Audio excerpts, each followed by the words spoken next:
আসসালামু আলাইকুম। আপনাদের প্রশ্নের উত্তর দিতে আজকে একটি ভিডিও নিয়ে আসলাম গোবর সার নিয়ে। সকালবেলা আমি আর আমার আব্বু আমরা দুজন মিলে গাছে গোবর সার দিচ্ছি। তো গত 3 বছর আগে গোবর সার নিয়ে একটি ভিডিও করেছিলাম, যেখানে বলেছিলাম যে গোবর সার কীভাবে তৈরি করে, ব্যবহার করে, এটার উপকারিতা কী এবং সতর্কতা কী। তো সেখানে একটা কথা বলেছিলাম যে কাঁচা গোবর কিন্তু কখনোই গাছে দেওয়া যাবে না, এতে করে কিন্তু গাছ মারা যেতে পারে। তো ওই ভিডিওর কমেন্টে প্রচুর এরকম কমেন্ট এসেছিল যে আমরা শহরে বাড়িতে থাকি, তো গোবর সার পাওয়াটা খুব কঠিন, বা আমি যেভাবে তৈরি করতে বলেছিলাম যে বা নর্মালি ট্র্যাডিশনালি যেভাবে গোবর সার তৈরি করে আপনারা বলেছিলেন যে সেভাবে আপনাদের জন্য কঠিন। তো অনেকেই আমাকে জিজ্ঞাসা করেছিলেন যে শুকনা গোবর বা ঘুঁটে, যেটা জ্বালানি হিসেবে ইউজ করে, এই ঘুঁটে বা শুকনা গোবর দিয়ে আসলে সার তৈরি করা যায় কিনা, মানে গোবর সার তৈরি করা যায় কিনা। আজকের ভিডিওতে আমি এই শুকনো গোবর বা ঘুঁটে দিয়ে কিভাবে সার তৈরি করা যায়, এই সারটা কি কি কাজে ব্যবহার করা যায়, এই সারে গাছের জন্য উপকারী কি কি উপাদান আছে, এই সমস্ত কিছু নিয়ে আজকে আপনাদের জন্য ভিডিওটা সাজিয়েছি। অনেক অনেক ইনফরমেশন আপনাদের সাথে শেয়ার করব। আশা করছি ভিডিওটা আপনাদের কাছে খুব ভালো লাগবে এবং আপনাদের উপকারে আসবে। যে প্রশ্নটা দিয়ে শুরু করা বা যে কমেন্ট আপনারা বেশি করেছেন যে ঘুঁটে বা শুকনো গোবর দিয়ে গোবর সার তৈরি করা যায় কিনা, হ্যাঁ অবশ্যই যায়। ঘুঁটে বা শুকনো গোবর দিয়ে আপনারা দুই ধরনের সার তৈরি করতে পারবেন। একটা হার্ড সার, অর্থাৎ এমনি নর্মালি আমরা যে গোবর সারটা করি হার্ড সার। আরেকটা তরল জৈব সার। সো তরল সার এবং আপনার হার্ড সার দুইটাই কিন্তু আপনি এই শুকনো গোবর বা ঘুঁটে থেকে তৈরি করতে পারবেন। প্রথমে বলছি, যারা শহরের দিকে থাকেন তারা এই ঘুঁটে বা পুরনো গোবর, এটা আপনারা অনলাইনে পেয়ে যেতে পারেন, অথবা আপনারা যারা গ্রামে থাকে তাদের কাছ থেকে নিয়ে আসতে পারেন, অথবা কাছাকাছি যদি কোথাও গরুর ফার্ম থাকে সেখান থেকেও কিন্তু নিয়ে আসতে পারেন। তো এই ঘুঁটে বা পুরনো গোবর, এটা পরিমাণ বলছি, এটা 1 কেজি পরিমাণ নেবেন। 1 কেজির জন্য আপনারা 5 থেকে 6 লিটার পানি আপনারা অ্যাড করে দেবেন, অর্থাৎ 5 থেকে 6 লিটার পানিতে আপনারা 1 কেজি পরিমাণ এই ঘুঁটে অথবা পুরনো গোবর আপনারা মিক্সড করে তারপরে একটি ঢাকনা দিয়ে ঢেকে রাখবেন 5 থেকে 7 দিন। 5 থেকে 7 দিন পরে ঢাকনাটা যখন খুলবেন তখন দেখতে পারবেন পানির রঙটা কিন্তু চেঞ্জ হয়ে গেছে। এরপর যেটা করবেন সেটা সেই পানি থেকে আপনার যে ঘুঁটে বা পুরনো গোবরটা আছে সেটাকে আলাদা করে নেবেন। সেটা ছেঁকেও নিতে পারেন, বা যদি মনে করেন যে না ছেঁকেই যে আলাদা করা যাচ্ছে, সেভাবে আলাদা করে নেবেন। এবার এই যে পানিটা আছে এইটা আমাদের লিকুইড ফর্মের সার। তো এই লিকুইড সারটা নিয়ে একটু কথা বলি। আমাদের যে এই যে ঘুঁটের থেকে যে পানিটা, অর্থাৎ তরল সারটা তৈরি হলো, এই পানিটা কিন্তু সরাসরি গাছে দেবেন না। এই পানিটাতে আপনারা কমপক্ষে 10 গুণ পানি আরও অ্যাড করবেন। 10 গুণ ফ্রেশ পানি আরও অ্যাড করবেন। অর্থাৎ যদি আমার এখানে 1 লিটার পানি হয়, সেই 1 লিটার পানির সাথে আরও 10 লিটার পানি যোগ করবেন। আবারও বলছি, কমপক্ষে 10 লিটার, আপনারা 10 থেকে আরও 20 লিটার পানি কিন্তু যোগ করতে পারেন। অর্থাৎ 1 লিটার যদি আমার লিকুইড সার হয়, সেটার সাথে আরও 10 থেকে 20 লিটার পানি যোগ করে তারপরে আপনারা গাছে প্রয়োগ করতে পারেন। এই সারটা কিন্তু আপনারা প্রতি মাসে একবার গাছে ব্যবহার করতে পারেন। আচ্ছা, লিকুইড সার কীভাবে তৈরি করে সেটা বলে ফেললাম। এবার হার্ড সারের ব্যাপারে বলি। একদম উর্বর, মানে গোবর সার যেটাকে বলে, হার্ড সার যেটা আমরা ইউজ করি, এটা কিভাবে তৈরি করতে পারেন? ওই যে আমরা পানির মধ্যে গোবরটা ভিজিয়ে রেখেছিলাম, এবার আমরা কি করলাম যে পানিটা থেকে গোবরটাকে আলাদা করলাম। এরপরে আপনারা যে সেই গোবরটাকে একদিনের মতো জাস্ট এমনি ছায়াযুক্ত জায়গায় ছড়িয়ে রাখেন, তাহলে কিছুটা পানিটা টেনে নেবে।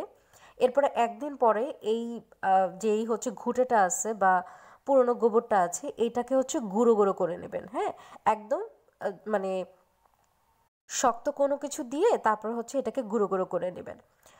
তো তো এই যে গুঁড়ো গুঁড়ো করে নিলাম, এটাকে কিন্তু আপনারা মানে সার হিসেবে ইউজ করতে পারেন, এটাকে মানে আপনারা গাছে প্রয়োগ করতে পারেন, কিন্তু খুব বেশি উপকার পাবেন না এটাতে। হ্যাঁ, এটাতে ধরেন যে নর্মালি গোবর সার থেকে যে উপকারটা পাওয়া যায়, এখন যদি সরাসরি ইউজ করেন তাহলে এটার অর্ধেক উপকার পাবেন।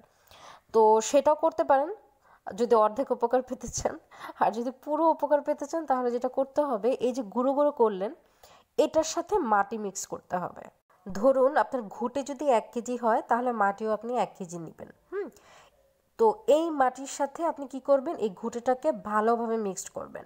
মিক্স করার পরে যেটা করতে হবে, খাবার যে গুড় হয় সেই গুড় কিছুটা পানির সাথে মিক্সড করে দেন হচ্ছে এই মাটি এবং হচ্ছে আমাদের যে শুকনো গোবর বা ঘুঁটেটা আছে, এই সমস্ত উপাদান আপনারা একসাথে সুন্দরভাবে মিক্সড করবেন এবং সেই সাথে কিছুটা পানি মিক্সড করবেন। পানি বলতে কি, মানে ওই পরিমাণ পানি মিক্সড করবেন যাতে করে হচ্ছে মাটিটা বা গোবরটা, মানে গোবর এবং মাটি এটা হচ্ছে একটু ভেজা ভেজা হয়। হ্যাঁ, আপনাদের একটা প্রশ্ন থাকতে পারে যে কেন খাবার গুঁড় ইউজ করছি, কারণ হচ্ছে আমরা যেহেতু এটা গোবর সার তৈরি করবো, এখানে তো বিভিন্ন রকম পোকামাকড়ের পোকামাকড় আসলে হবে।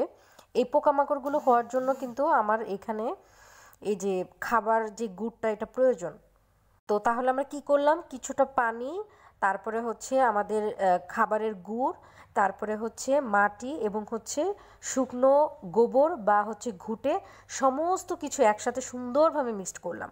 এবং মিক্স করার পরে হাত দিয়ে দেখবেন যেন এটা একটু ভেজা ভেজা থাকে। বারবারই বলছি, এটা কিন্তু ভেজা ভেজা থাকতে হবে।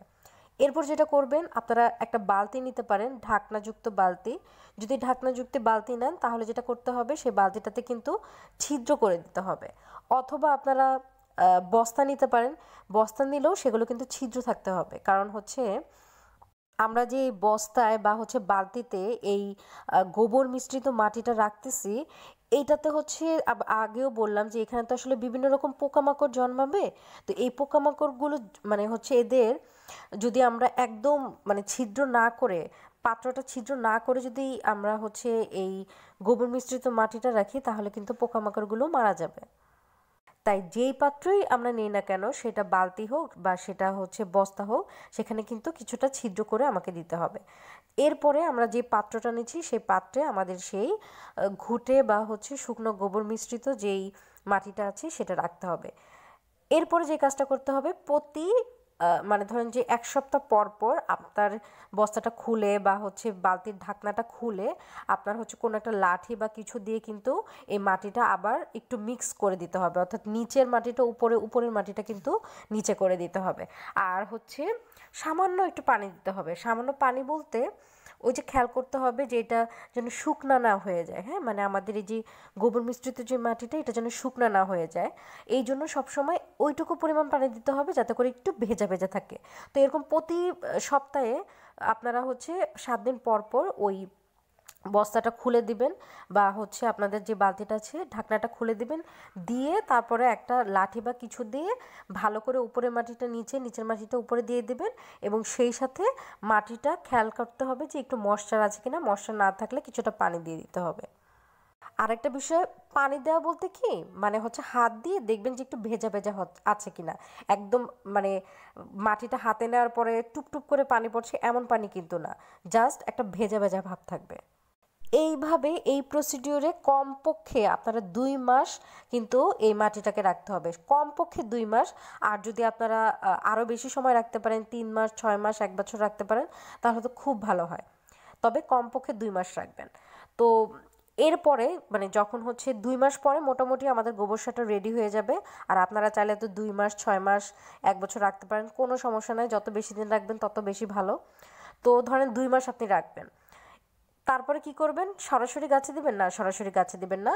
আপনি যতটুকু পরিমাণ গাছে দিতে চান ততটুকু পরিমাণ বের করে তারপরে হচ্ছে এটাকে একটা চালনি দিয়ে, হ্যাঁ, ওই যে আটা আমরা চালি এরকম চালনি দিয়ে হচ্ছে কি করতে হবে, এটাকে চেলে নিতে হবে। চালার পরে আমাদের যে হচ্ছে মিহি যে মাটিটা পাওয়া গেল, ঝুরঝুরে মিহি মাটি, ওইটা আসলে মাটি না, ওইটাই হচ্ছে আমাদের গোবর সার, যেটাতে আপনারা 100% পুষ্টিগুণ পেয়ে যাবেন। আর চালার পরে যে শক্ত উপাদানগুলো যেগুলো পেয়ে যাবেন সেগুলো আবার বস্তার মধ্যে বা বালতির মধ্যে রেখে দেবেন, আবার হচ্ছে ওগুলো সুন্দরভাবে তৈরি হবে। আর ওই যে মিহি যে আমাদের গোবর সারটা বের হলো, অর্থাৎ ঝুরঝুরে মিহি গোবর সার, এটা কিন্তু সরাসরি আমরা গাছে দিব না।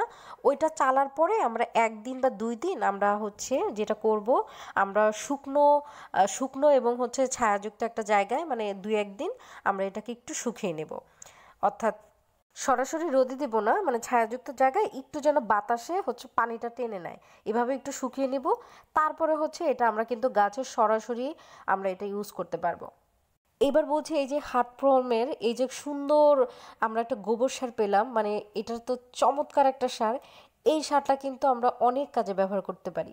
যেমন আমি কিন্তু আমার ছাদ বাগানের যত সবজি গাছ আছে, ফল গাছ আছে, ফুল গাছ আছে, সমস্ত গাছে এই গোবর সারটা ব্যবহার করি, এই হার্ড গোবর সারটা। এটা কিন্তু আপনারা মাটি তৈরির সময় কিন্তু এই সারটা ব্যবহার করতে পারেন। বিশেষ করে আমাদের সবজি গাছ এবং হচ্ছে ফল গাছ, এই ফল গাছ এবং সবজি গাছের জন্য এই গোবর সারটা খুব খুব খুব ভালো। মানে গোবর সারের বিকল্প আসলে আমার কাছে মনে হয় না কোনো সার আছে। ভীষণ ভালো একটা সার। তো আপনারা এটা মাটি প্রস্তুতের জন্য ইউজ করতে পারেন, আবার ধরেন বীজ থেকে চারা তৈরি করার জন্য অঙ্কুরোদ্গমে কিন্তু এই সারটা ব্যবহার করতে পারেন। এছাড়াও যে কোনো গাছে আপনারা কিন্তু প্রতি 2 থেকে 3 মাস অন্তর অন্তর, মানে আপনারা এই হাঁস সারটা ব্যবহার করতে পারেন। সেক্ষেত্রে মাটিটা খুঁচিয়ে তারপরে কিন্তু এই সারটা ব্যবহার করতে পারেন, যেটা আপনারা আজকে দেখতে পাচ্ছেন আমি আমার গাছেই প্রয়োগ করছি এই হাঁস সারটা। এই গোবর সারে কিন্তু নানা ধরনের পুষ্টিগুণ রয়েছে আপনাদের, নাইট্রোজেন, ফসফরাস, পটাশিয়াম, তারপরে হচ্ছে ক্যালসিয়াম, ম্যাগনেসিয়াম, সালফার, মানে প্রভৃতি পুষ্টিগুণ কিন্তু এই সারে আপনারা পেয়ে যাবেন। তবে এই সারে যেহেতু নাইট্রোজেন আছে, তাই কিন্তু অধিক পরিমাণে ব্যবহারের ক্ষেত্রে একটু সতর্ক হবেন। অধিক কোনো কিছুই কিন্তু ভালো না। আশা করছি আপনার আজকের এই ভিডিওটা আপনাদের ভালো লেগেছে। তো ভিডিওটা ভালো লাগলে একটি লাইক করে দিন, ভালো না লাগলে একটি ডিসলাইক করে দিতে পারেন। আমার চ্যানেলে, আপনারা যারা আমার চ্যানেলের নিয়মিত ভিডিও দেখেন, আপনারা জানেন যে আমি আমার গাছে সবসময় জৈব সার ব্যবহার করি। আমার গাছে কিন্তু কোনো ধরনের রাসায়নিক সার কিংবা রাসায়নিক কীটনাশক কিন্তু আমি ব্যবহার করি না। তো এই যে গোবর সার নিয়েও আমার চ্যানেলের যে আগের ভিডিওটা, সেই সাথে কিভাবে কলার খোসার তরল জৈব সার তৈরি করা যায়, সবজি খোসার তরল জৈব সার তৈরি করা যায়, ডিমের খোসার সার তৈরি করা যায়, এগুলো নিয়ে কিন্তু আমার চ্যানেলে প্রচুর ভিডিও রয়েছে। শুধু তৈরি করা না, এগুলোর কী কী পুষ্টি উপাদান রয়েছে, কীভাবে ব্যবহার করা যায় বা কী গাছে ব্যবহার করা যায়, এগুলো নিয়ে কিন্তু আমার চ্যানেলে ভিডিও আছে। ওই ভিডিওগুলো যদি দেখতে চান তাহলে যেটা করবেন, আমার চ্যানেলে যাবেন, চ্যানেল থেকে প্লেলিস্টে যাবেন, প্লেলিস্টে গেলে জৈব সার নামে একটি প্লেলিস্ট পেয়ে যাবেন, সেখানে কিন্তু আমার আগের ভিডিওগুলো পেয়ে যাবেন। আর হ্যাঁ, বি পজিটিভ।